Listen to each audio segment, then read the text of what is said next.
मालकानगिरी जिला एमबी 79 ठारे एमबी जांच ड्यूटी थिबा एसआई नरेंद्र प्रसाद भत्रा और अन्य कर्मचारी माने गतकाली प्राय 7:50 समय गोटे रूपा रंगर Maruti SX4ZXI car number DL 1CL7392 कारटी कालीमेला पार्श्वर मोटू पार्श्व द्रुत गति जाउथिबा पुलिस देखिबाकु पाइला।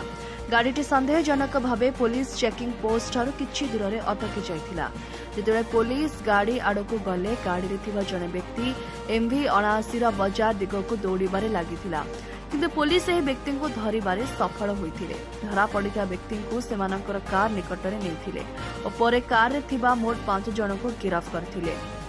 प्रथम जन को पचारिबारु संतोषजनक उत्तर देई परिला नाही।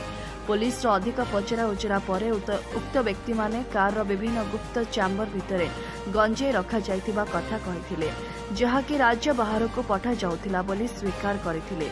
गाड़ीर अन्य 4 जन को पचरा उचरा बेले सेमाने मध्य कार रे गंजे थिबा कथा स्वीकार करिसंती। पुलिस प्रथमे गाड़ी रे देखिला बेलकू किछि पाइले नाही। जेतेबेले गाड़ीटी भल भाव अधिक जांच करिबा परे गाड़ीर पछ सीट अन्य किछि गुप्त कोठरी देखिबाकू मिलिथिला।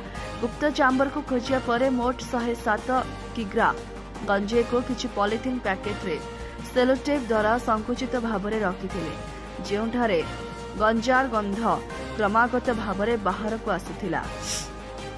अधिक पचरा उचरा बेले सेमानंकर परिचय जना पड़िथिला। यथाक्रमे मोहम्मद अमजाद बयस 30 वर्ष, सोइकिन चौधरी बयस 31 वर्ष, किशोर कर्मकार बयस 35 वर्ष, नकुल विश्वास, प्रफुल्ल खिल बोली MV 79 IIC मुकुंद मिल्का सूचना देइछंती। केस नंबर U/S 50 NDPS एक मामला रुजु करी एही अभियुक्तों को आज MV 79 पुलिस कोर्ट चारणा करिछि। Malkangiri Rajesh Kumar Ojha report, Swastik news.